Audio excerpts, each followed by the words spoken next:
کبھی اپنے غور کیا ہے کہ ایک گرم کپ چائے کا پہلا گھونٹ آپ کے جسم کے اندر کیسے ایک اندیکھے سفر کی شروعات کرتا ہے؟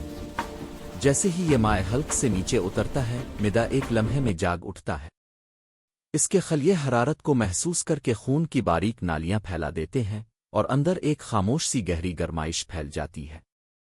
پھر کیفین آہستہ آہستہ جذب ہونے لگتی ہے اور خون کے بہاؤ کے ساتھ دماغ تک پہنچتے ہی تھکن کا بٹن بند اور توجہ کا بٹن آن ہو جاتا ہے۔ دل کی دھڑکن معمول سے ایک قدم آگے بڑھتی ہے، آنکھوں کے عدسے ذرا سے کھل جاتے ہیں، سانس ہلکی سی گہری ہو جاتی ہے، جیسے جسم نئی توانائی لینے کے لیے اندر سے کھینچ رہا ہو۔ پھر جگر اپنا کام شروع کرتا ہے، کیفین کو توڑتا ہے، فلٹر کرتا ہے اور جسم کو ایک ہلکی مگر تیز چکناہٹ دیتا ہے۔ آنتیں حرکت میں آتی ہیں، معدہ حرارت سے سکون محسوس کرتا ہے اور پورے جسم میں کیمیکلز کا ایک خاموش سا ناچ شروع ہو جاتا ہے۔